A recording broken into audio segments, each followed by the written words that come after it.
I'm Alex. I'm Dan. I'm James. And I'm Josh. We're the Ragamuffins, and this is our Download 2023 recap.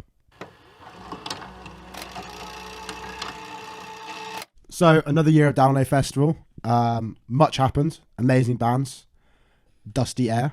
You've just about got your voice back. Just about got my voice back. Definitely been struggling the past couple of days. But overall, it was a wonderful time with a wonderful group of people. Hope you've enjoyed the vlog. Well, I think this might. Yeah, the vlog. This will go up way before the vlog. You will be able to enjoy the vlog soon. I feel like just talking about it in general, we may as well just start chronologically right from the beginning. Let's start from the beginning. Let's just go through our whole weekend, our whole 6 days. Oh God, that feels 6 like days, long. including the journey back, I guess. But so the journey there in particular, was shit. I think it's been documented a lot. I'm glad that we can kind of get this bit out of the way and over and done with, because the rest of the weekend was pretty good, but we can't ignore what happened, can we, really? We knew it was a sold-out year this year. We knew there was the extra day of music, so there'd be more people arriving on the Wednesday.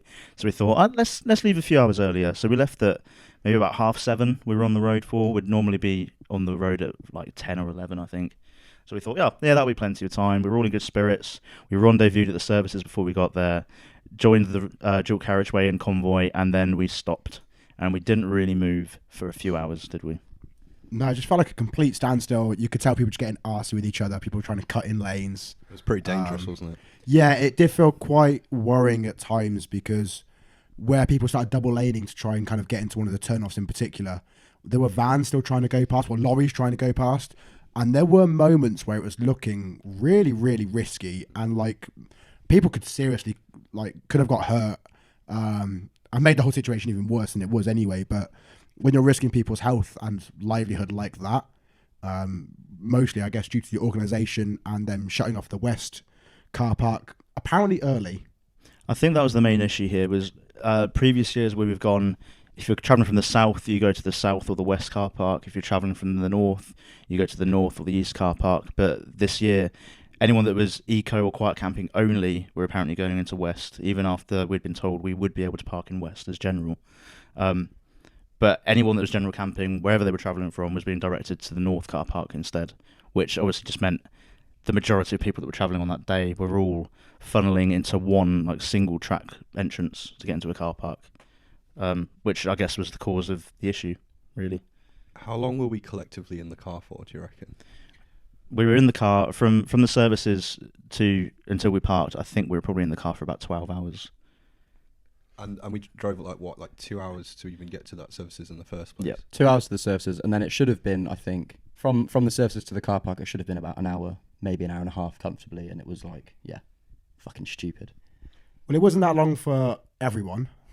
We did make the decision partway through that, you know what, fuck it. Well, at this point, it was getting dark. Yeah, it was getting worrying. And we're probably going to need to send some people in to set up camp. So out of a group of 14 of us, I think it was 6 of us went. We started unloading Lewis's van while in the queue, every now and again budging forwards, and got out all the tents, gazebo, and started making the trek of, I don't know, how long was that, did you know, Alex? It was from, I've been told by our friend Callum, from the moment that we unloaded that van to the campsite was 3.7 miles. So we did a 3.7 mile trek to get in, to then go and set up camp. By which point, I think by the time we set up the final tent, we then kind of had a message come through of we're just about to get parked. So then we had the long trek back to try and meet you at North Camping so we could bring everything else in. But if we hadn't have made that decision, I think we would have been putting up tents until possibly 2 a.m. Yeah, and getting our camp set up. Some people were as well. It's weird to even think that by comparison we still got lucky, even though we were in a car for 12 hours. It just shouldn't have happened. It was an absolute shit show in terms of organisation. I mean, there's going to be a lot of people saying, "Oh, well, yeah, but there was loads of people arriving. What more can you do, really?" But I'm pretty sure there was way more traffic control last year with way less people. So there was no traffic lights on the way in to direct people. I didn't see a single member of staff until the entrance of the car park. And really, they shouldn't have been telling people they could park in West when they couldn't, and sending every single person to that car park. Yeah. Plus, people were buying car park passes on the day, which obviously having a card reader out in the middle of the field is slow, and it's just going to cause a huge backlog. I think if you're going to do that, there needs to be an overtaking lane for anyone that's bought it prior to the event. to just keep the traffic flowing, really. Or maybe just don't let people buy there and then for a sell-out event. I mean, supposedly that was the issue with Slam Dunk a couple of weeks previous. So really, if Download were thinking ahead, they should have seen those problems and thought, by the way, you need to buy your car park pass before you come. I think I did see somewhere that they have actually said that that's the way they're going to be doing it from now on. You have to pre-book your car parking. The only thing that I worry about is I just don't know what system will be in place. The only problem then is there's going to be people turning up on the day just assuming that they can. I just don't know how that's rectified, to be honest, and I think that could cause maybe potentially even more issues. After kind of eventually meeting up with you guys again, getting all our food and stuff back to campsite, and everyone kind of getting ready, I think we were just so tired from that whole journey. I think we all just kind of pretty much crashed.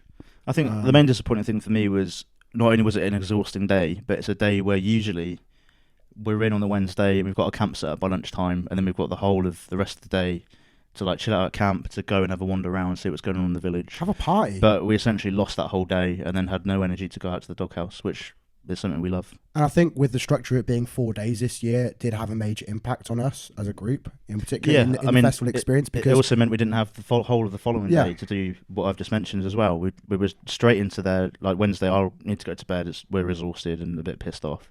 It's always and good then to the have next that first day, straight into bands. Whereas before it'd be, you chill out the Wednesday, you get yourself set up, and then you got Thursday just to chill out and not really have any and fight off that plans. hangover.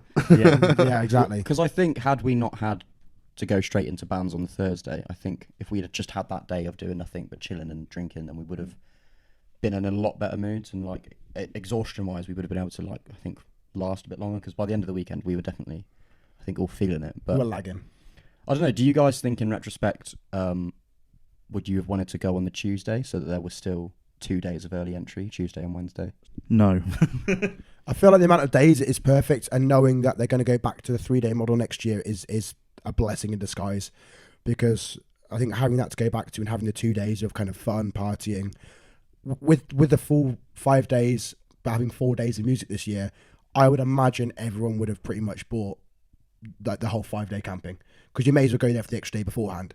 But going to the regular 3 days, there would be less people usually that would do the 5 days, because they would just start coming down for the first day of bands. So I think from that perspective, it will be an easier kind of journey hopefully next year, and a better experience going there for the Wednesday, because there would be less people. It's not been this way for a few years now, but it used to feel like the 5-day camping with the extra Wednesday entry used to be so that you get rid of all the stress of arriving on the Thursday. You can just drive straight in, you get a camping spot easily.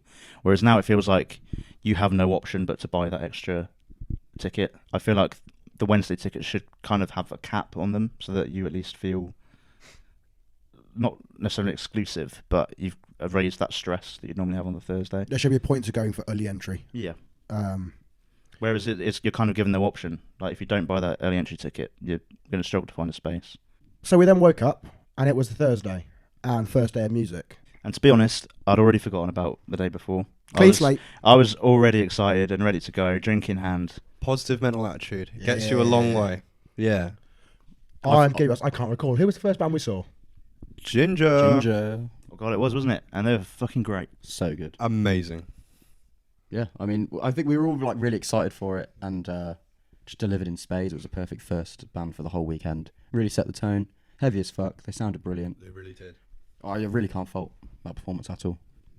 There's always something really exciting about the first set of a festival as well, especially at Download or like any weekend-long festival. Like the first band of the weekend, you always want it to like set the bar, I guess, and just be a really exciting set. And they delivered. However, I was not a Ginger. My first band that I saw, I think, which was a Clash, was Caskets. And this is where I'm going to get onto one of the points quite earlier on. They were inside, I'm getting honest, I can't remember which tent it was. Dogtooth. And the sound was really, really rough. And it really took away and ruined the experience. I had a lot of anticipation hearing about them, listening to some of the songs beforehand and expecting to have a really good time. And just kind of felt a bit deflated afterwards. My expectations were kind of like dampened very early on, and I think having that as your first band and that experience straight away at the start of the festival's not ideal. But I think the issue of having rough sound in some of the tents was a consistent thing across the whole 4 days of the music. There seems to be a lot of bands that had that issue, which really just affected performance, and I think a lot of people had a disappointment in seeing some of their favourite acts, which it's not how it should be when you want to go and enjoy 4 days of music. I think even the main stage had a few sound issues from what I experienced. Like, I don't know if it was just because it was quite breezy on some days that it kind of just intercepted the sound and like muffled it a bit, but it just seemed a bit inconsistent at times, which was a shame because usually the sound, especially on the main stage, is huge. I mean, the poor sound in the tents that we just spoke about really carried through into the next band that I think all saw, which was Mum Jeans in the Avalanche stage. And it was a real shame because I love that band. A lot of us were really excited for that set. Yeah, it was my first time seeing them, so I was really hyped to see them. And then I couldn't hear the vocalist. Yeah, it felt like unless you really knew the songs and knew where the song was going. Yeah. If you'd been in that set completely blind to that band, I think you would have just not had a fucking clue what was going on, which is just a massive shame, to be honest. I think from there on, we went to State Champs. Inside a tent, but a hell of a lot better. I think the vibes in there really picked up, a lot more enjoyable. Had you on my shoulders once again, which was a lot of fun. Traditions. I feel like we have to do that every time we see State Champs now, especially at Download. And it was just a really enjoyable set, and I think that was the point in particular for me where it felt like, yeah, we're at Download Festival and this is all kicking into gear now. I think I took that Thursday as like an early entry day because of that. I was like, this is the only band really, in particular, I knew beforehand that I was really jazzed to see and thoroughly enjoyed it. A lot of good vibes, like I said. Fun times were had. Yeah, I mean, every time we see State Champs, we end up coming away from it saying, like, they're just one of the most fun live bands that we see. Mm-hmm. Every song's a banger, and, like, it's just an infectious, like, vibe that takes over. I almost forget about them sometimes, and, like, don't listen to them for ages, but then anytime they're on a festival lineup or a gig lineup, I'm like, I'm there. I'm going to go and see them. Straight and away. It's always such a good time. While you were at State Champs, your boy was at Skin Dread on the Opus stage. I think that was my 4th time seeing them, and even though I wasn't like in the pit or anything like that, I would say it was probably my favourite due to the fact that it was a captivating performance. Super fun, super bouncy, and I just felt really happy. I didn't just feel happy for what I was witnessing. I felt more happy for also the general sort of like my surroundings was infectiously positive because everybody was having such a nice time. And when I say everybody, I mean an absolutely gigantic crowd, which was only put into perspective for me properly from that aerial. There was a lot of I've seen some of it since. Yeah, that's crazy. It's insane the amount of crowd they've pulled from that. I'll tell you what do you reckon? 5, 6, 7 years? Could they actually headline the whole thing? What do you think? They do have It's a weird one because the Download crowd just seems to suit them. Yeah. Because, I mean, they're billed for 2,000 Trees this year, not even as a headliner. And that festival is so much smaller than Download. So I think, yeah, it's weird. They're probably not headline. If another festival of that size anywhere else, they're probably not the headline. They're not headline material at all. It's like the planets align, really, isn't it? Yeah, it's like Skin Dread at Download. Something just clicks, and they're able to pull crowds like that. And yeah, I don't think it's beyond the realms of possibility that they could headline one day. After that, though, it was your happy place, wasn't it? Metallica Night 1, baby. I left State Champs a bit early because I wanted to get a decent spot. I managed very luckily to get into the very front section, not the snake pit, but they sort of had like gates to get into the front barrier section, and fortunately I managed to get in before they like shut them off. Just loved it, man. I had so much fun. Made some friends in the crowd who would give me just shots of whiskey, even though I didn't really want it. But I loved it. I don't know. It felt like a surreal, like goosebump moment. Just the opening song and the whole set. I thought was great. Like, controversially, I think I might have preferred. I don't know. Every time I think about it, I flip between Night 1 and Night 2 of Metallica. But there were some songs in this set specifically that were just amazing. Lux Eterna specifically was like... I do like that one. Of the I best don't songs get of the the hate set. for that song. So I think it's great. That was an interesting point that I think the wind was kind of blowing it towards camp. Me and Ruben were back there chilling, and we heard Lux Eterna in particular, and we were like, fuck, they actually sound really, really good. I didn't really have any interest in seeing Metallica originally, and I came with kind of watch some of Night 2 on Saturday, but even like from quite a while away, and I know there were noise complaints as well. I was going to say, you weren't just hearing it from camp. Allegedly, people from up to 15 miles away could hear Metallica quite clearly. But also sounding really good. I remember hearing I think Nothing Else Matters from quite a while away. Yeah, Probably my favourite song of the set, I think. just sounded really, really good from there. So did end up watching Summer Night 2, but we'll get to that in a Get to bit. that. But the 1-2 close of Seek and Destroy into Master of Puppets, just it was surreal. Whereabouts were you guys for that set? We were kind of just off to the left-hand side, sort of near the tower things. So yeah, relatively close to the front, not the front like you were. Kind of where we were for Bring Me the Horizon, which we'll come on to soon. And then it was Friday. Witch Fever was the band that kicked Friday off for us, and they were bloody brill as usual. Yeah. Yeah. Yeah, once again, like you always want at a festival to start the day as you mean to go on, and that was like just a really, really fun, cool, gothic way to start the day. Loved it. Yeah, the set was brilliant.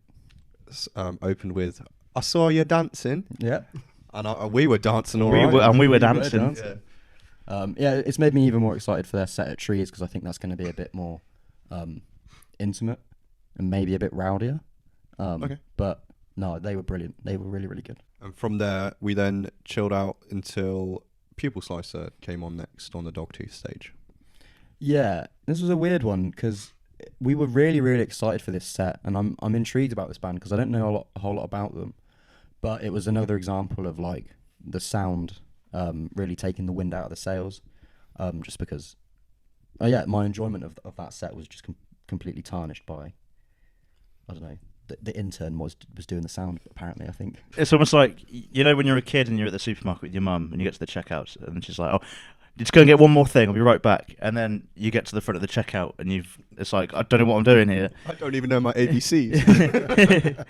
It's a bit like that. It's a bit like the actual sound engineer's gone, I'll be 2 minutes. Honestly, I'll be right back. And then they've not come back in time for the band to go on stage. Well, me and James at least saw Hot Milk on the main stage. Yes, We we caught a did. little bit of their set. Seen them a few times before. They're one of those bands, again, that like I've never got into them enough to listen to them properly, but any time I've seen them live, and there's been loads of opportunities to see them live as well, they seem to be a really busy band. They've always been good. They've always sounded really solid. They've always put on a great performance, loads of energy. Don't know what else to say, really. No, I think you covered all bases with them. That was a good point, I think. Just having a couple of pints, chill in the nice weather, because we were blessed with nice weather, even though it got fucking hot. But to kind of just enjoy it from main stage from a little bit afar and just vibe. I think also that's a really good, like, they could have just been put on the Avalanche stage and like higher up and done really, really well. But I feel like that's a really good example of Download, like pushing those bands just that extra step by letting them be on main stage rather than maybe Opus or Avalanche. And you've got to give credit there, because we've been critical of that in the past. So yeah, it's good to see them giving bands a chance. This whole Friday especially had that vibe, like Nova Twins beforehand, which unfortunately we saw like the very, very end of their set right from the back, but it is just amazing to know that those bands are getting a chance to shine in front of just so many people. Yeah, I think there were a lot of bands this weekend that have probably played to the biggest crowd they ever have. Yeah, which is again just awesome. I think from Pupil Slicer, we went over to see D-Mob Happy, and sadly they seemed to be late on, and then they did actually put over the PA, like due to an unforeseen like medical issue. They had pushed it back, which is a scheduling nightmare. The stage manager was probably just beating the intern up backstage or something. Lots of interns getting beaten up. Yeah. So anyway, it was that classic Sod's Law thing where we were like, oh yeah, I think we're going to have to leave this one. And the moment we left the tent, they started playing. But from there, Callum and I went over to Ingested. I just... incredible. Yeah, like just genuinely incredible. I didn't know which way you were going to go with that. It could have gone either way. See, that's the fun of me. I'm sort of like when they announced the X Factor winner. Do you know what I mean? They long it out. No, Ingested were absolutely bloody fantastic. Like, I don't know what the vocalist is called, so I'm just going to call him the Geezer. The Geezer had a massive smile on his face. He was loving it. He was revving the crowd up. The pit actually went so far back. If you understand like how the size of the Dogtooth stage, they had a pit that pretty much went halfway, which I think was the largest I saw in that tent throughout the whole weekend. It was just absolutely brilliant, great vibes, and I really want to see him again. Brilliant. Just so I'm just gushing, all right. No, that's what you want though. You won't be able to like. So TLDR, Ingested, good. Intern, bad. And added something else that was good. We went back to the main stage. We saw Neck Deep. I've got this thing with live bands that, like, if they're having fun, like, it doesn't matter who they are, I'm having fun as well. Oh yeah, And for sure. It helps that I'm a big Neck Deep fan already, but they were having a lot of fun up there. Oh, you could tell. Just the way Ben was kind of bouncing around the stage constantly. West with it just spinning. Everyone was like finger pointing. Me and Ruben were like the front section, just vibing the whole time. Just everyone going for it. A lot of crowd surfers during it as well, which is a lot of fun. Really, really strong set list, I think. Yeah, it's quite a lot of lifestyle to get you. Yeah. I felt. And again, a little tease of a tour coming later this year or early next year, because they're still And an album. waiting on that bloody 10-year anniversary tour for those 2 EPs that they've been promising for bloody ages, and it's done over in America but not over here. But very, very fun set, and definitely a highlight of that Friday. And I think that was a point for me where it all like started to kick into gear, ready for like the rest of the day. Yeah, enjoyable, so enjoyable. And after Neck Deep, Pendulum. Oh my lord, Pendulum boys. That was a lot of fun. I think there was quite a lot of us together for that one as well. A lot of this whole weekend we kept sort of splitting off into little like pairs and very small groups and stuff. But Pendulum, I think the majority of us at least were there and having a proper little party, weren't we? I had as much fun watching Josh as I did watching the band themselves. Because like, I've never seen you dance that much, just like non-stop. It was relentless, but I loved it, man. You looked so happy. I really was. The only thing that could have made that, no, two things that could have made that performance better. Longer set. Oh, sorry, Sam Carter. We'll get to that. And the second thing is if they were playing in like a tent, or if it was dark, it just would have elevated it to. It would have made a brilliant performance. Massively brilliant. I got C and GCSE English. Right. Yeah, moving on. Sorry. Pup Brothers. Pup. Oh, Pup were great. They were probably the only band on that Avalanche stage that didn't have sound issues for me. Agreed. And it almost felt like they played. I mean, I was expecting a few more from the newer album. I don't know if it's because it's download. They felt like, oh, let's play some of the more rock and roll songs. So there's quite a lot of the first 2 albums, I guess. Yeah. And on off of Morbid Stuff as well, which was a nice surprise. They just needed some more crowd surfers, that's all. Yeah, I think I don't know if it was the heat or something. Yeah, but one of them being me. I was doing the thing like, and the guys just like. No, that's a shame. I hate those kind of people. Yeah, how dare you not do what I want? It's all about me. Let me crowd surf. Speaking of crowd surfing, me and you, James, were architects, right in the midst of it. Oh yeah, such a fun experience. I think they really, really killed that sub-headline slot. Get to the point, Adam. Get to the point. I crowd surfed, joined Royal Beggars, tried to get a fist bump from Sam Carter. He like edged towards to try and get it on the stage. Missed because then security would drag me away. He then was telling them to let go, all this kind of thing. Came down, gave me a hug instead. I did a duet with Sam Carter. I think I can say that. I was on the mic. Architects featuring me. Yeah. Featuring me. I think the only thing I missed off was probably having a sticker ready just to like slap on his back.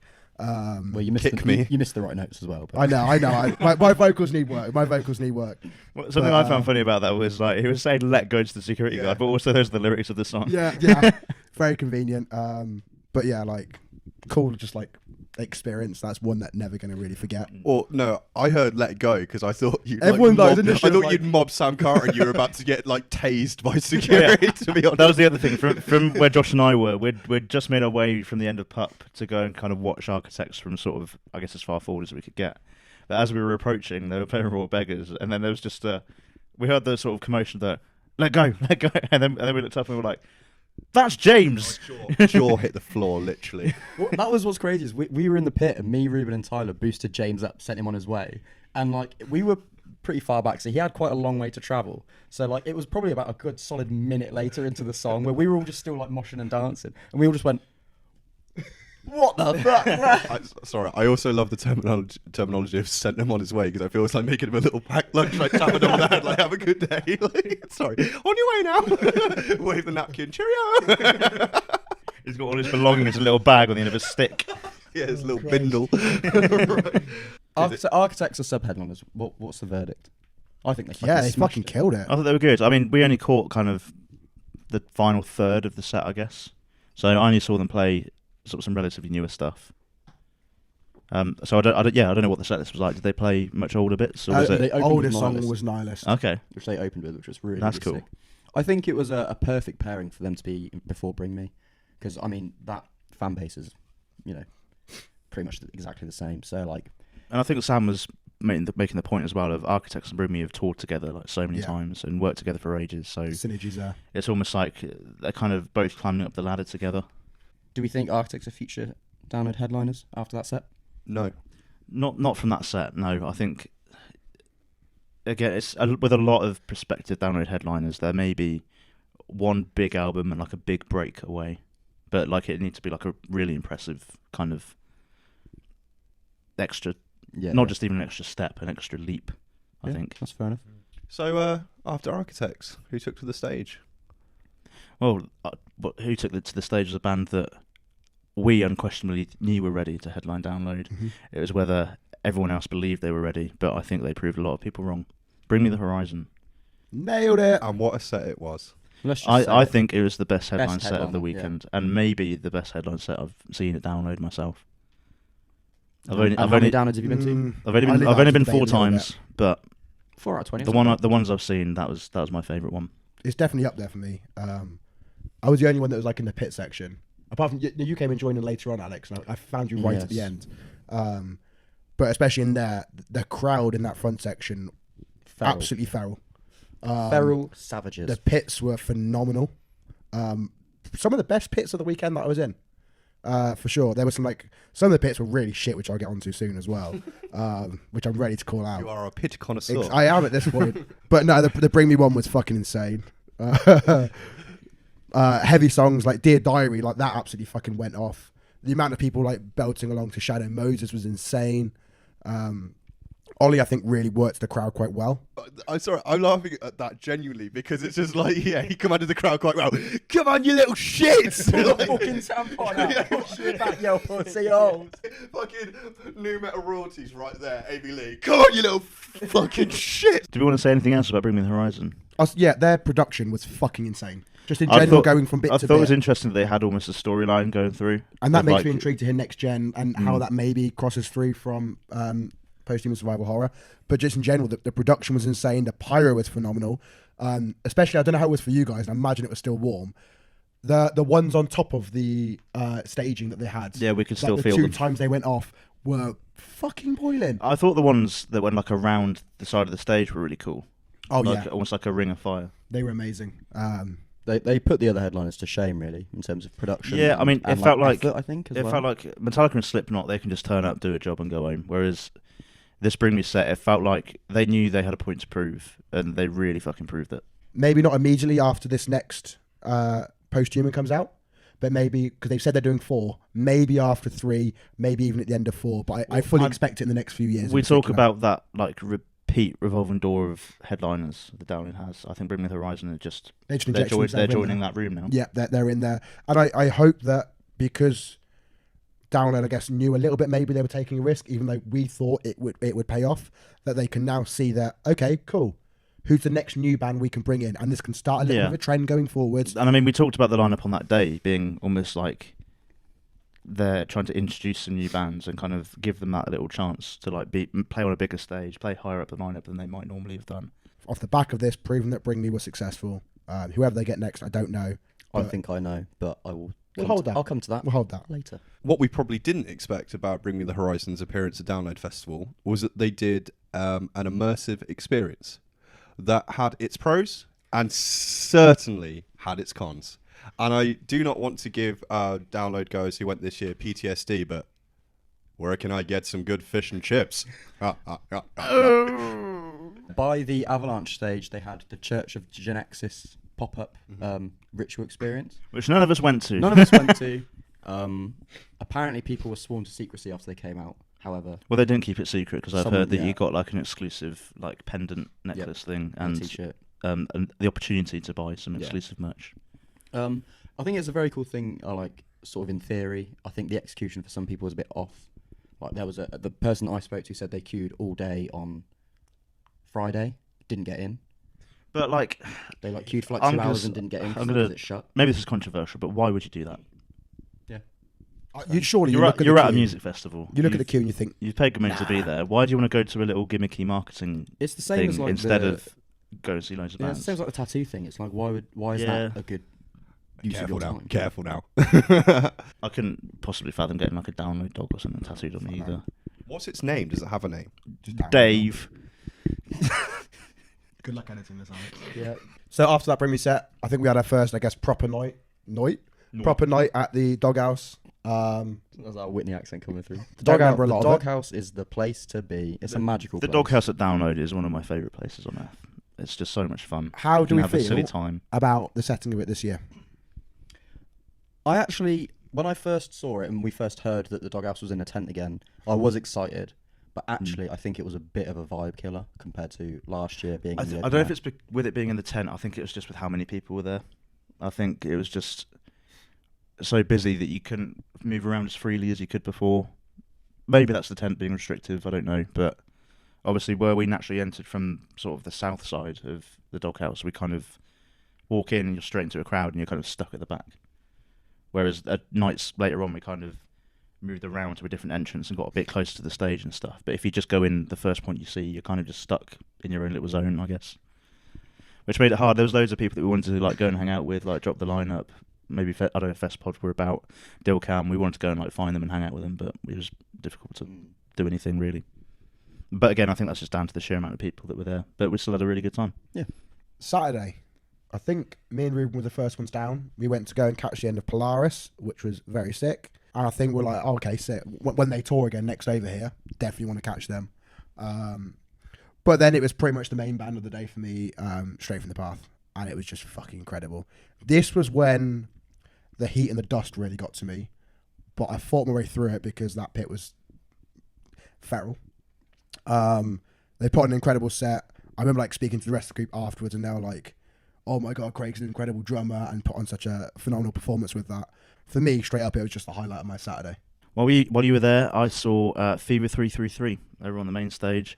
Wasn't too sure about it going into things because obviously they've had all the lineup changes recently, but they were just as good as and maybe even more energetic than they normally are. There were points where, because obviously Metallica were playing later that day, they had the like runway for the snake pit and stuff.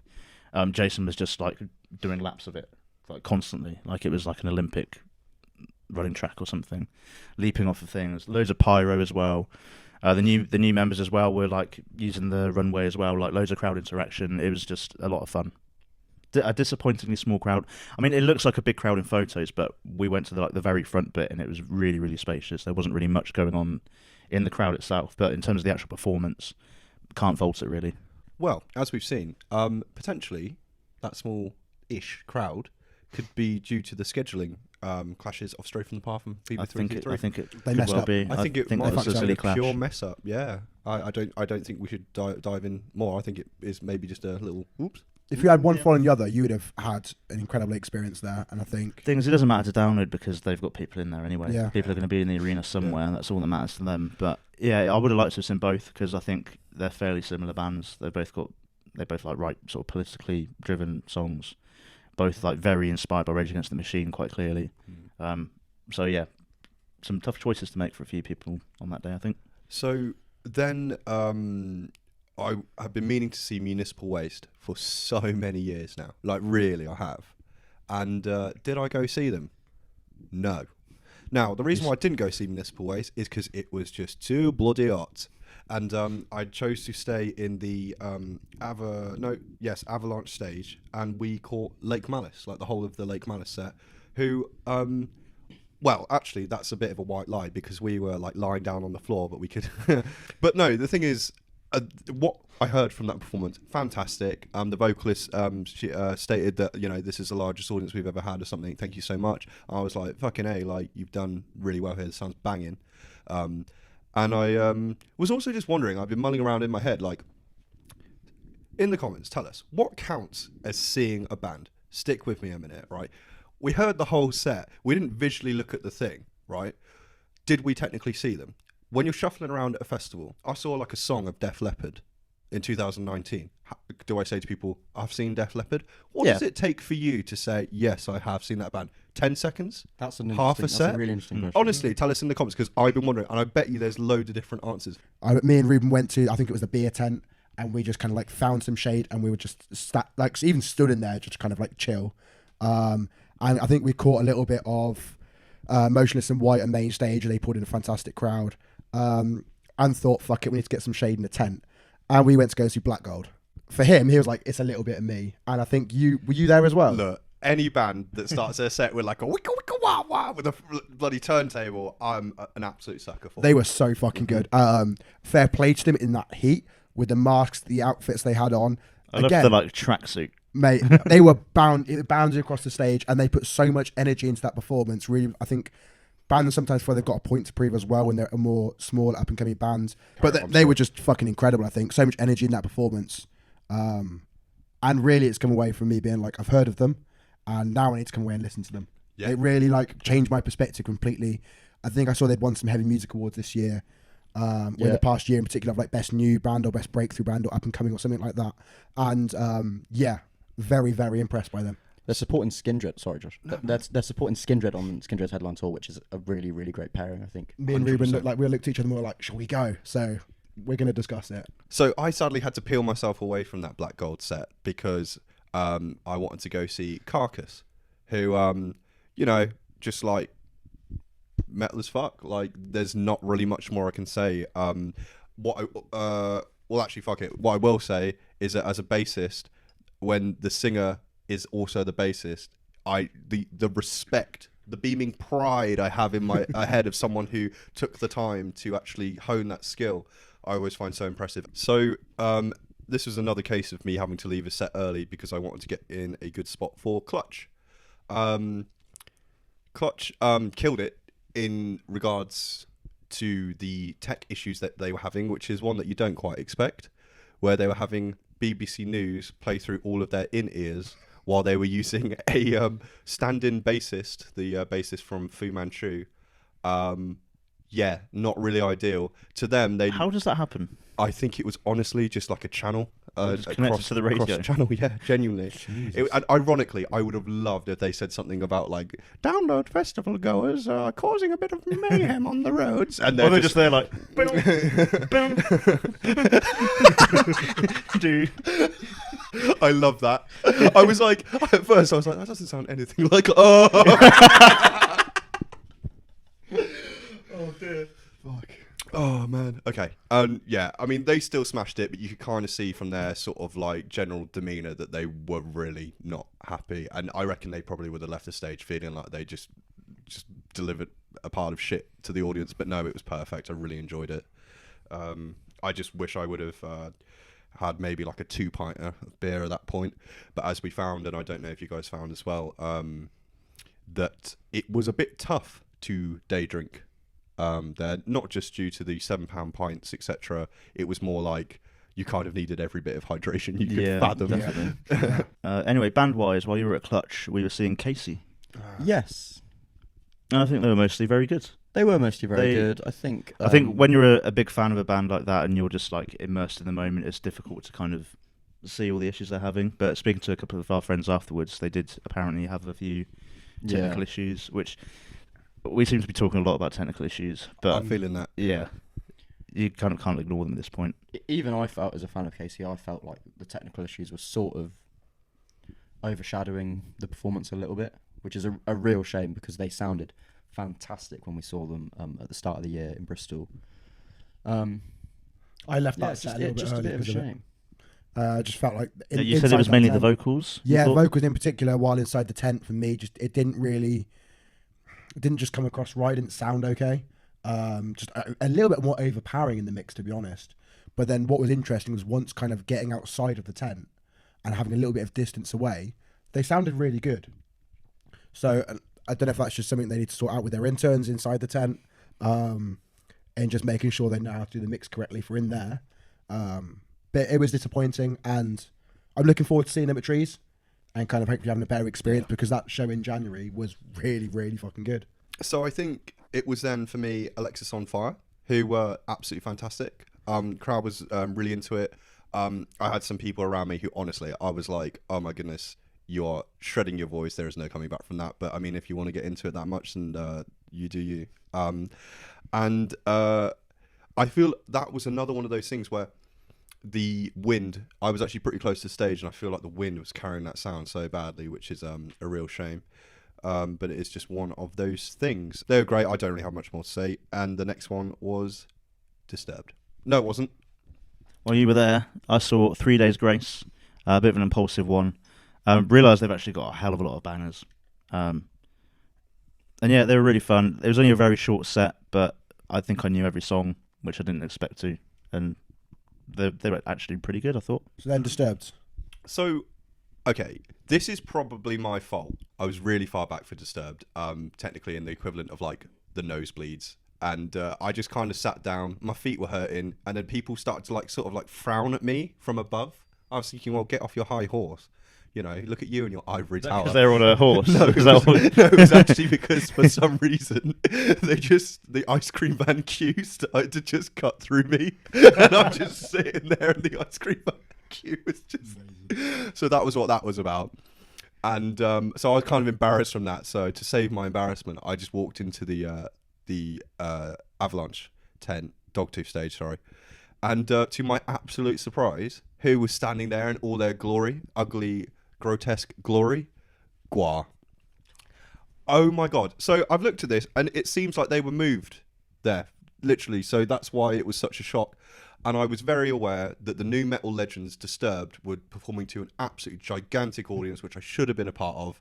And I was just like, haha, funny blood squirt on person.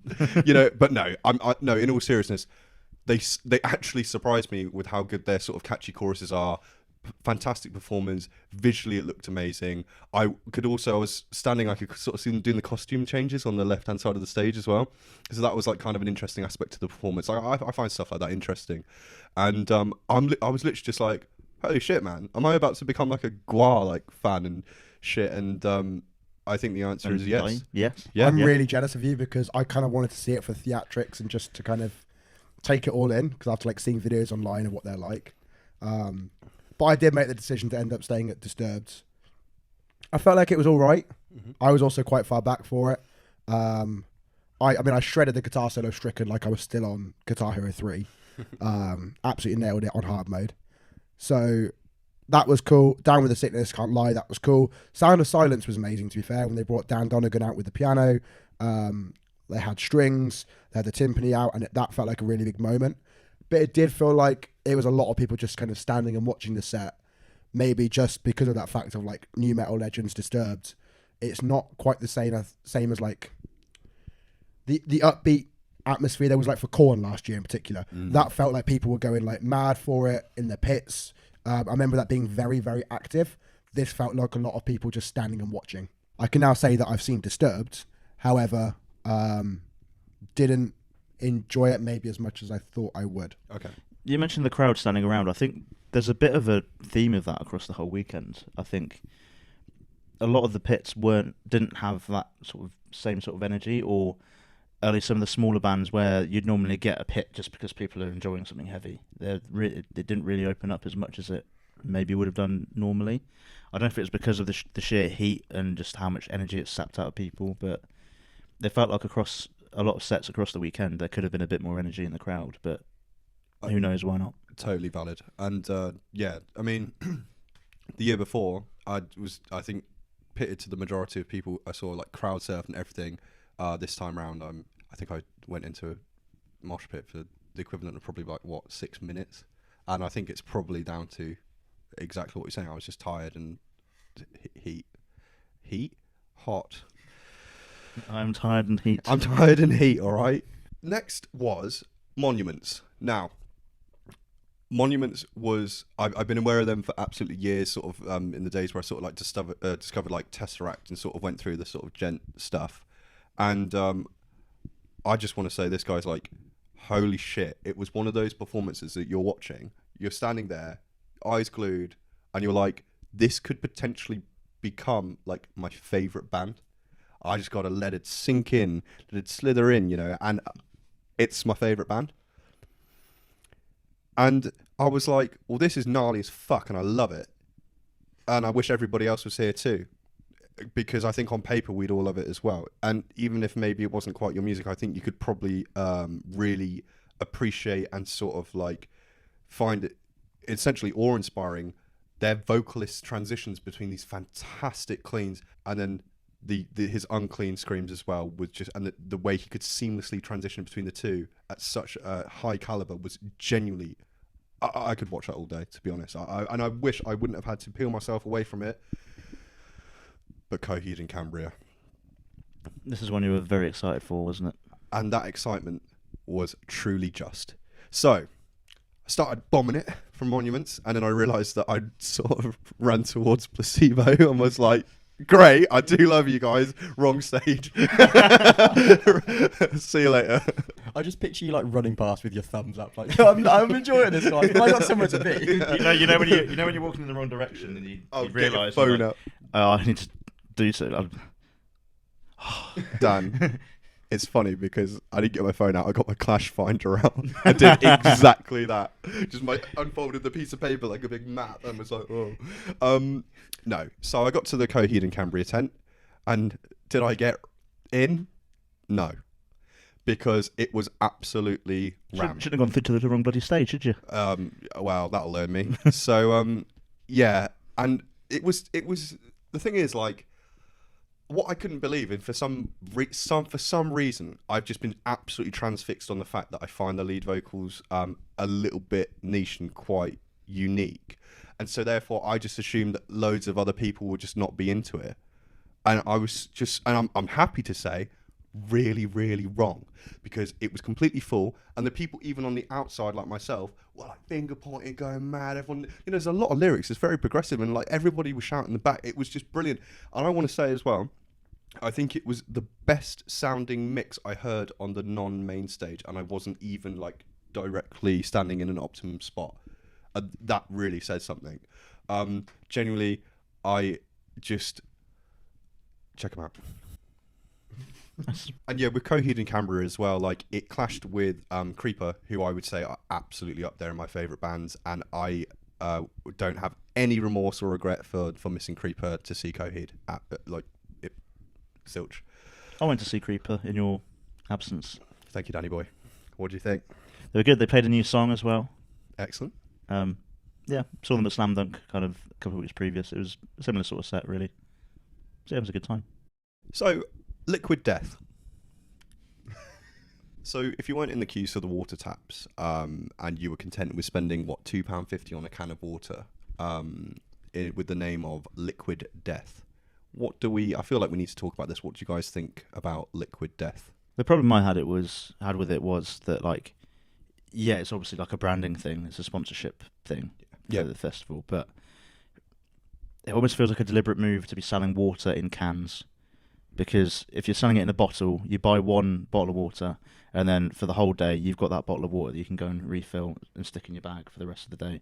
Because it's a can, you can refill the can and carry it around, but you can't like put it away or do anything with it. So unless you want to carry that can around with you for the whole day, you're going to end up binning it and then buying another can later in the day and then buying another can.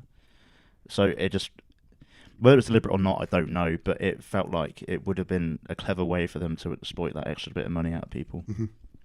No, absolutely. And I do want to bring up a point as well that you might be thinking at home as well with the sort of eco element. Yes, the Liquid Death cans claim to be infinitely recyclable, which is great. But the thing is, like Dan said, purchase of one water bottle that could... I use the same water bottle, plastic one, for the whole festival, do you know what I mean? And I'm sure tens of thousands of other people probably would as well. Let us know in the comments though what you thought about the presence of Liquid Death at Download Festival. Personally, although on its own, I think it's a great product. I think the gimmick is strong. Yeah.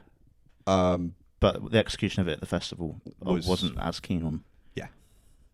Also, while we're talking about recyclable cans, I didn't see a single bin that I could have put anything in. In the arena, at least. I just saw heaps of it on the floor. Yeah. There's times where people just be there like, were not "Fuck it, enough let's just drop bins." it together. Bar the traffic issues getting in. Just I think my actual main gripe with this festival this year was the lack of bins. Like, you could say that they offer the 10p scheme for people to pick up the cups, etc.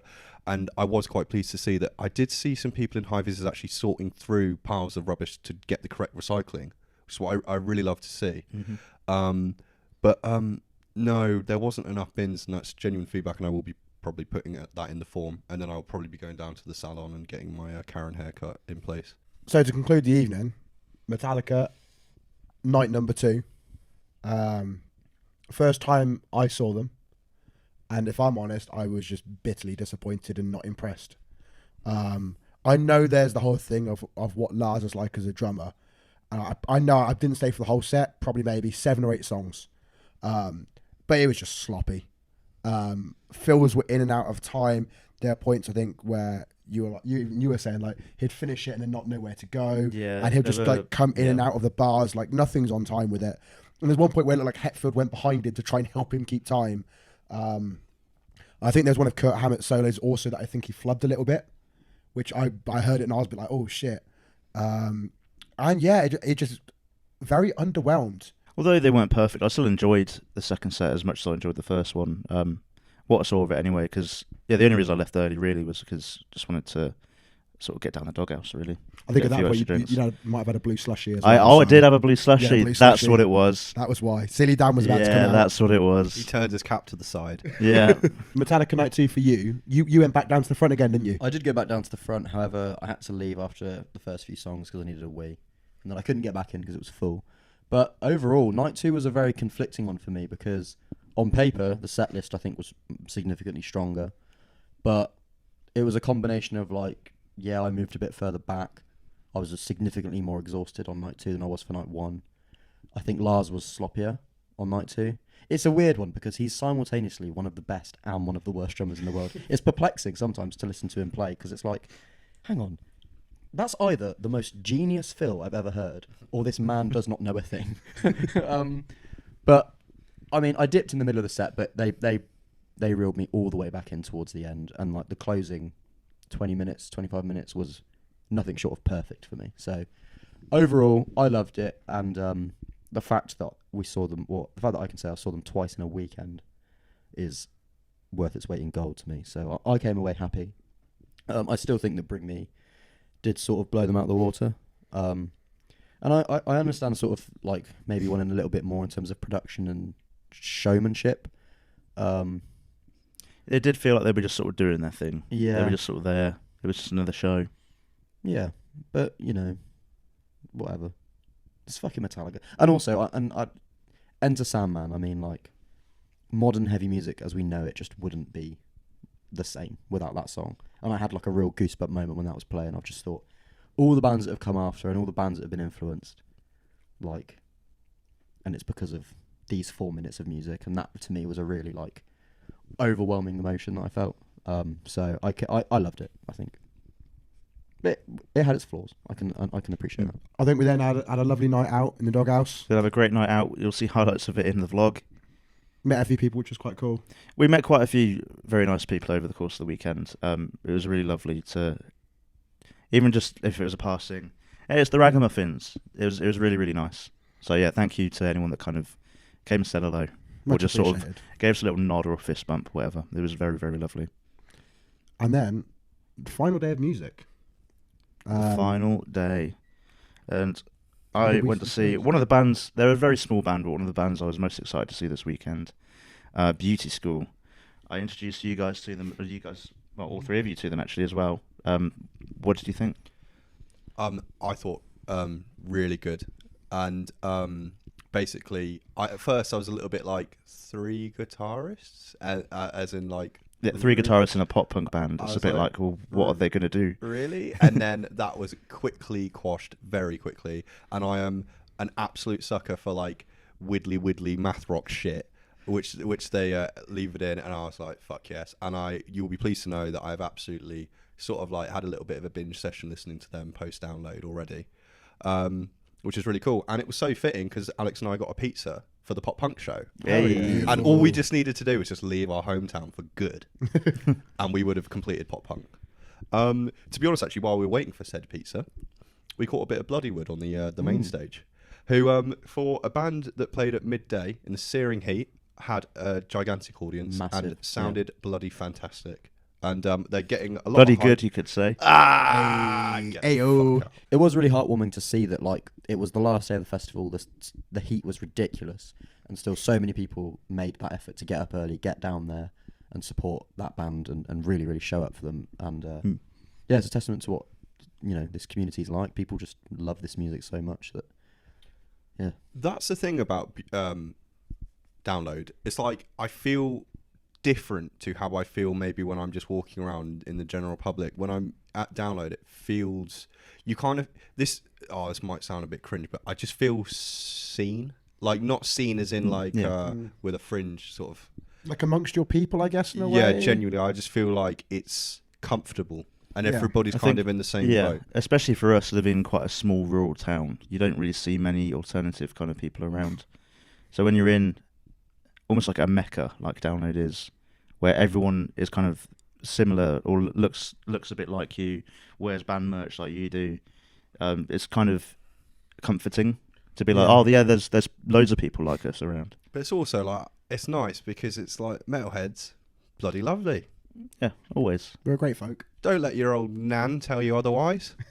Come to Download, see for yourself. Bring her along as well. Change her mind. Yeah, get her down the front, crowd surf her over, spin kick her in the face just to sort of liven her up a bit. Still love Slipknot. Yeah. So I think after getting through most of Beauty School's set, we actually ventured to main stage to make our way for Lorna Shore. Dust City, baby.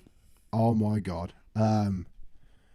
Boiling hot, and like I said earlier on, shout out to the security guards who were like feeding us water by the barrier, and the main security guard there, who I'm sure you'll see in the vlog, who was just vibing and was just throwing down.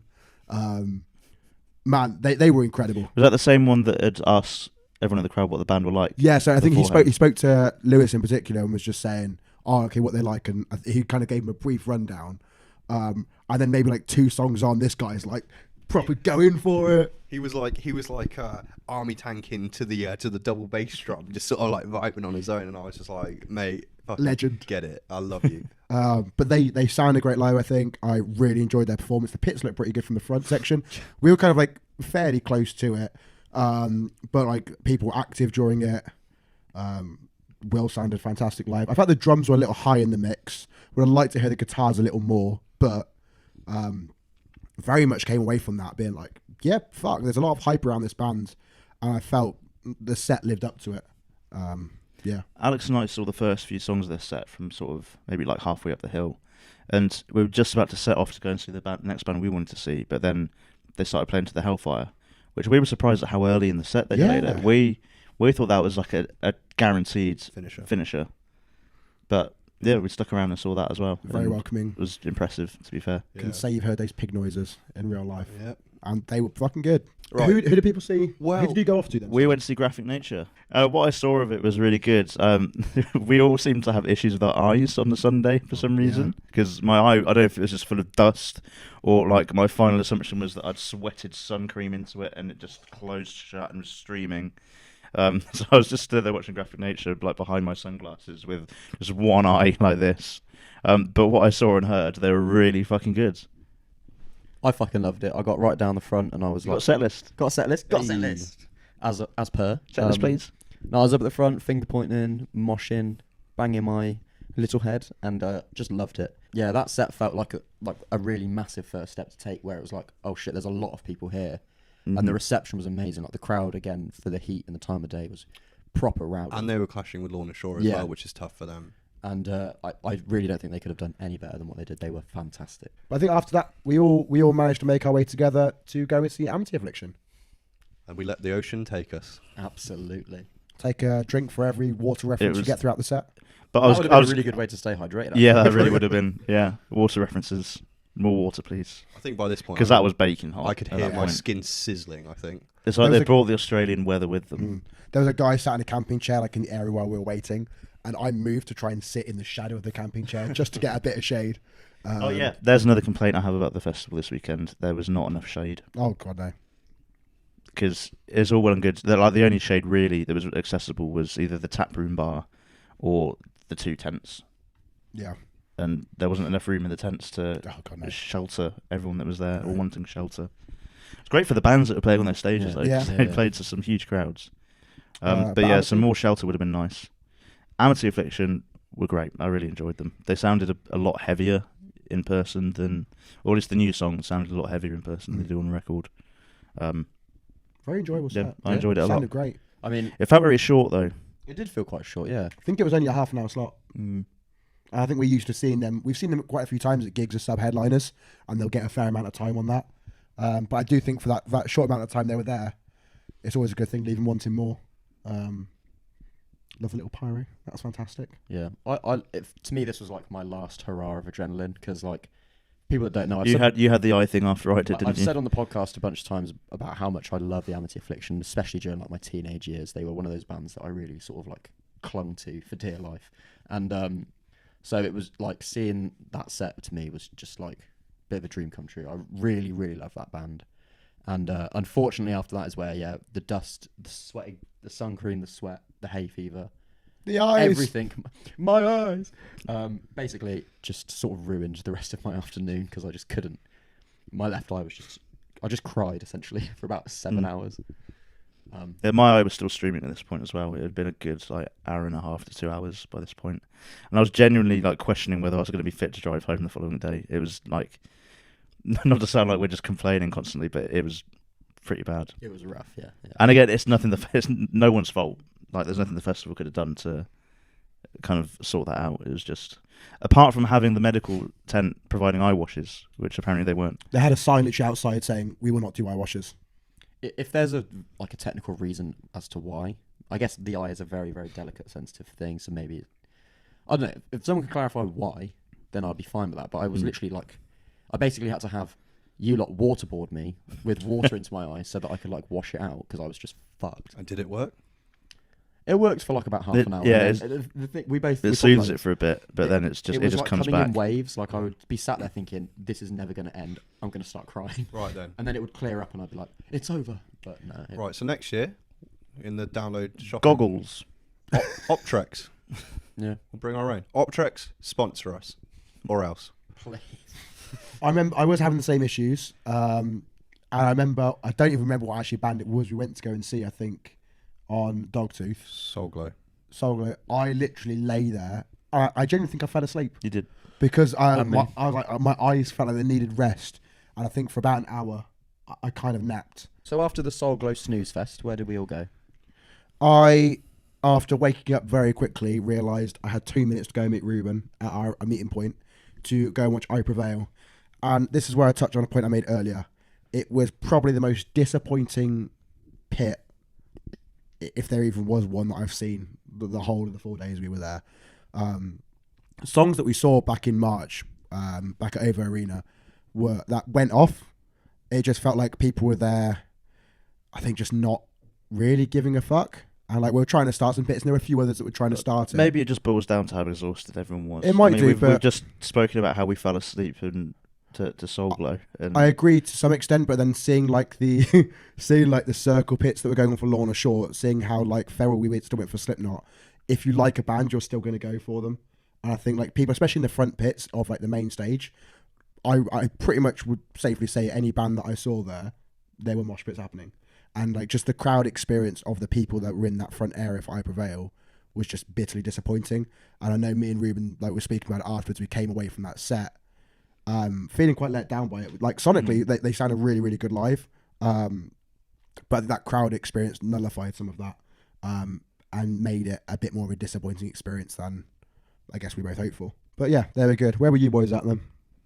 I think we were just a bit fucked up and just went to get a bit of food, just went for a little wander.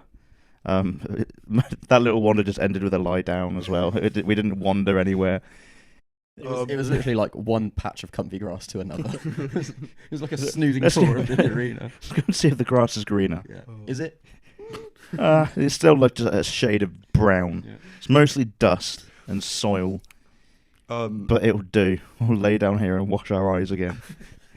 I then went to see Bad Religion, who started with American Jesus, which is an absolute bop, and it was a great start. And then I sort of, even from being so excited, I felt my concentration just really starting to wane. Toodled off. Who did I bloody see? Terror. What song were they playing? Only the one that the only one that people know, Keepers of the Faith. I was there keeping the faith, and then they finished. And Bloody Bon Jovi over here. I come on, dude. We're halfway there. Right. And Touche Moro took the stage, and I wish I could have stayed there for longer. It wasn't possible, but it was such like a. They actually stated that they tried to do something from like each of their albums. The just pure emotion and drive that the band were sort of portraying, that was then reflecting back. It was honestly probably one of the biggest people watch sets I've done, where I was just sort of seeing people like sort of like really vibe and get into it, every single word sort of with like proper venom. And I had to leave because needing to get that optimum spot for Tip Top Slipknot. But we saw Parkway Drive before that. Oh, sorry.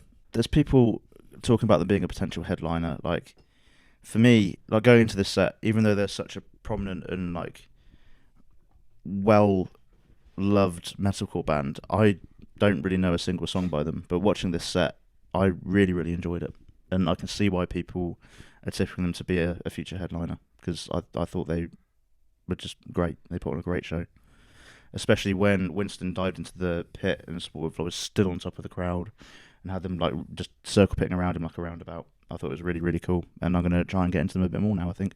Well, it was a weird one for me because I'm a massive fan of like old Parkway, and I haven't really got into a lot of the new stuff, and I think the set was pretty heavy on the new. And also by this point my eye was just so fucked that like I had to I couldn't think about anything else. It's hard to concentrate, wasn't it? So I thought, fuck this, I'm going to have to go and get some food, go for a walk, try and take my mind off it. I sort of stumbled around kind of aimlessly, trying to kill a bit of time. I saw a bit of Ghost. I thought, do you know what, I'm here. I'll give them a fair try. It sounded fucking terrible, but a lot of fucking people were there. And when we said earlier about who the next new headliner might be, I think it's going to be Ghost. When I say people were there, people were fucking there. Like, I tried to, I very naively I was on the left-hand side of the stage, and I wanted to get through to the doghouse. Very naively thought, I'll just walk around the back. It'll be easy. It was impossible. It took me probably about 3 Ghost songs to get through it. People were about as peripheral as you could get at that Opus stage, watching, and like, people love it. Not my cup of tea, but fair play to them. I don't know what's worse, the fact that you had problems with your eye, or the fact that you had to suffer through 3 Ghost songs. I'll go with the Ghost songs. Yeah. So then, before making the way to headliner, me, Callum, and Ruben went and did a 1-song stop off for Electric Callboy, just to go kind of gauge the crowd, see what it'd be like. And did you actually get into the tent at all? We got into the tent. You did? We managed to get in because it was a fucking struggle leaving. I saw some photos from it. The people were like, "Oh Christ!" They were right outside the the tent. Like, think Spirit Box last year when there were like rows and rows of people outside of it. There were people like dressed up like them, as we saw the whole kind of like 5 days. Actually outside, they hadn't managed to make it in. But yeah, their production inside there was fantastic. They had a whole like big introduction. I think Callum had seen them on their most recent tour, and he said it was kind of similar to what it was like there. But the vibe in there was fantastic. People were singing along emphatically. But it was time to go and get a front spot for Slipknot. Before we go on to Slipknot, I don't think you guys know I did this yet, but during Parkway Drive set, there was a big thunderstorm just off on the horizon. And unlike the night before, I didn't want to bring that horizon to me. Hey. Sorry. I was downloaded a few times. I know what happens when Slipknot play download. It pisses with rain, like torrentially. And there was a point where I thought, no, it's going to be fine. We looked at the weather forecast before we came out today. It said no rain. But it just kept getting closer. The lightning kept flashing. Couldn't hear any thunder because we were watching loads of bands. But then the winds just changed and it pointed towards us. And the big black cloud started coming towards us. And I just turned to Rob and said, I'm not taking any risks here. We've got about an hour and 20 minutes before Slipknot come on. That's plenty of time to go back to camp, get a raincoat and get back here. Because I just didn't want to risk it. It turns out in the end, didn't need the raincoat, which is fine. Better safe than sorry. Exactly. It was there for if I needed it, which, again, it's almost like PTSD flashbacks of Slipknot playing download. It just always rains. It's always a good time regardless, but I didn't want to get wet. Not when we'd had a dry weekend the whole time. Yeah, made it back in plenty of time to see Slipknot. So and what a sight to see. Me, Glennie, Ruben, and Callum went right in the front section, which was phenomenal.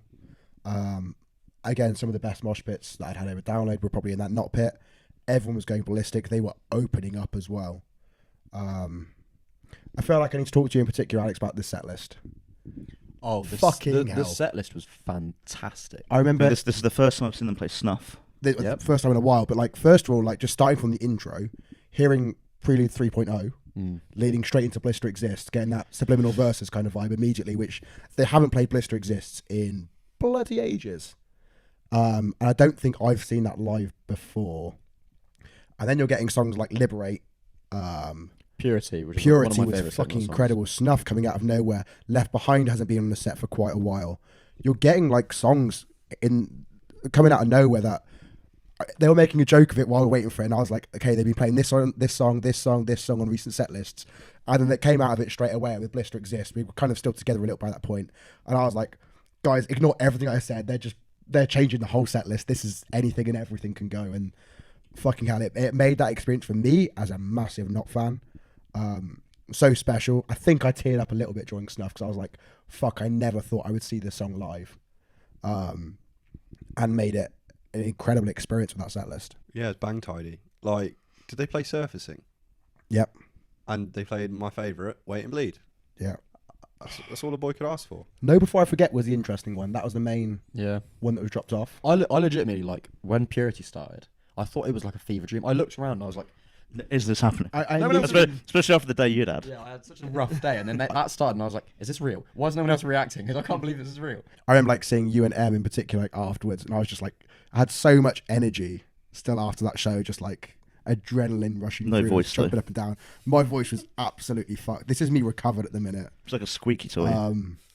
Christ, like there was a point like leading before that where I was like, I kind of need to rest my voice a little bit. But no, I think I just like shouted and screamed as loud as I fucking could, like to every single. And so lyric. you should. And I fucking loved it. That was incredible. And then That's the weekend. that's a wrap up. Basically, we didn't have too much trouble getting out the next day. Most of us didn't. most of us I don't know didn't. what happened to Lewis, but I did see about a lot of queues. I guess in summary, I guess a question to ask is like, sold out. I think it was over 100,000 people, which is a lot of fucking people. Do we think that Download dealt with that amount of people in an effective way? I think for the most part, yes. I think obviously there's the main issue of the car parking thing, which is they fucked up with that. I think they should have held their hands up and said, "Yep, we should have done better there," because they could have done better. I think the main issue was funneling everyone into one car park just was never going to work. But in terms of actually on site, I think the toilets were plentiful and clean. I think there was only really an issue with the drinking water because of the weather. Like if it was even slightly less warm, I think it would have been fine. I think the food vendors were plentiful and the queues. I don't think I queued longer than like 10 minutes of food. And the food was good. I think- Yeah, what was everyone's favourite meal?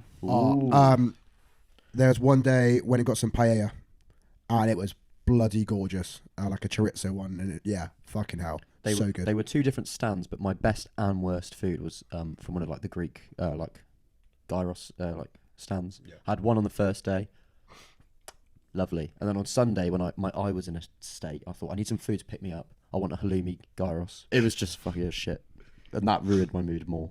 And then Ghost started. I was like, what is this? Torture. I really liked the chicken and chips that I brought when we basically first got there. Like it was the first meal I had over the whole weekend, mainly because of just the very generous portion size. It was like 12 quid. It was like a whole like tub of cheesy chips like that. I think 8 chicken strips on there, loads of barbecue sauce. Unbelievable. I could have gone the whole weekend without eating anything else, honestly. You? I had it twice because it was that good. The Cool Summer Burrito, which basically is just like practically just rice, guacamole, and actually, I'm not really selling that. No, it was absolutely bussing.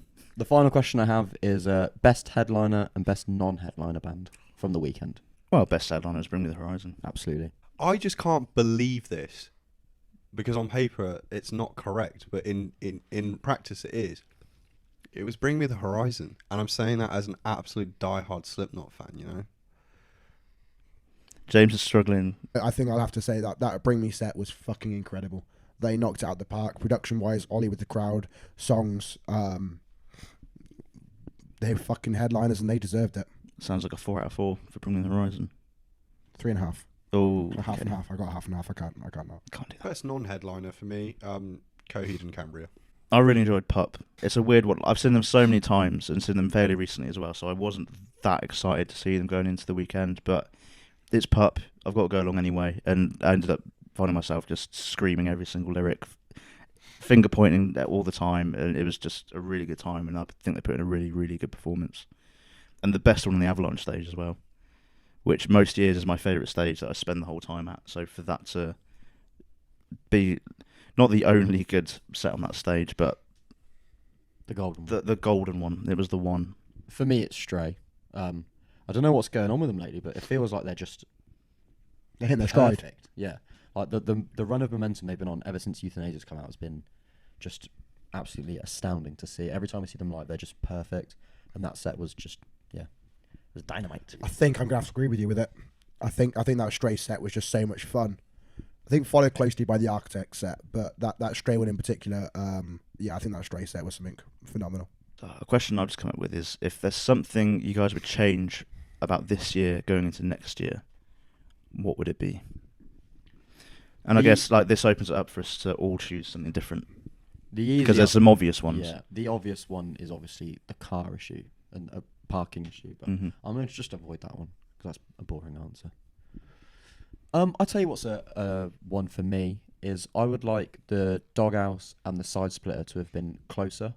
One of the real great things about going to the Doghouse last year was if whatever DJ set was playing at the Doghouse wasn't that good, it was literally just around the corner to get to the Side Splitter for like a completely different vibe. Whereas this year it was so much further away that you really had to just like commit to one or the other. And it means that if you're on a night, I know it's such a little thing to complain about, but it just means if you're on a night out and the DJ set falls a bit flat, it's easier to just hop, skip, and jump to the Side Splitter. So I guess just move them closer if it's possible. Maybe a bit of a restructure in the village layout might be the solution. I don't. It feels like they're still learning with the village. Yeah, like they've only relocated it recently. And overall, it being hard standing is infinitely better than what it was. So Definitely. I can't really critique the village too much, but that would be like the only nitpicking thing for me is I would just want those two a bit closer together. It's not necessarily a big change for me, but because I think it's already confirmed. I'm excited for it to go back to 3 days of music next year. I mentioned quite early on in this episode, like one of my favourite things about Download is going with this big group of people, arriving on the Wednesday, hanging out Wednesday evening, go have a night out at the Doghouse and stuff, and then you've got the whole of Thursday just to chill out at your camp, go down to all the stalls and stuff, just have a bit of a laugh, have a wander around, find and meet up with some people. But having firstly arriving late on the Wednesday, and secondly not having arriving late on the Wednesday, and then secondly having music straight away on the Thursday, it kind of almost felt like we didn't have much time to all hang out together, and just because these are our holidays, really. We don't really do much else. At least I don't anyway. I never go off on holiday anywhere. I just do festivals. So it was a bit of a shame to kind of lose that aspect of it this year, but I'm looking forward to doing that next year. I think the only thing I'd change would be like leading up to it, allocate parking beforehand. I know, like if you're like we said earlier on, like people from certain areas are going to travel to a certain point. Like for us, like obviously the south and the west parking is usually the easiest for us. So if when people are putting in the payment for having a car parking pass, make that something they put in, and even if it's just having a postcode of where you're coming from, allocate it in the correct sections beforehand. Obviously, you're going to be sending off the car parking pass to people for that. You can have that on the thing so they know they've got to go to that area and park in that place. And I think that might help control a lot of the congestion problems you're going to have. Whether it works or not, I don't know. But it could be something worth trying to make it a less of a shit waiting experience for people up to. Yeah, because again, although it didn't ruin the weekend, we still had an amazing time. We lost a day. We lost a day. And we were fucking shattered as well. However, we love Download Festival. We had a phenomenal time. Let us know in the comments below who your favourite bands were, who did you enjoy seeing. Let us know what your experience was like. We have our vlog coming out like very, very soon, if not imminent. Well, maybe not very soon. Our vlog will be coming soon. I'll see what I can do. We've had Slam Dunk, we've had Takedown Festival ready. 2,000 Trees is on its way. We'll have a preview to get you hyped for that as well. Yeah. Yeah. Subscribe to the channel. And Man. if you see us at a festival or a gig, come say hello. Yeah. We're a relatively friendly bunch. We might have some Relatively. free stuff to give you. Who knows? Subscribe to the channel. We've got all kinds of things on here. We've got a monthly podcast where we talk about new releases. We've got news, all kinds of good shit with that. We've got beginners guides to get you hyped and kind of get you introduced to new bands, gig vlogs, all kinds of shit, tier lists. What am I forgetting? Interviews with bands. Interviews with bands. We've got perfect gigs, so you can find out what some of your favorite artists' perfect gig would be, and so much more, I guess. So yeah, click that subscribe button down there. And once we get to 1,000 subscribers, we've got something really cool planned. So the sooner you get us there, the sooner we can tell you all about it. Subscribe, you mugs.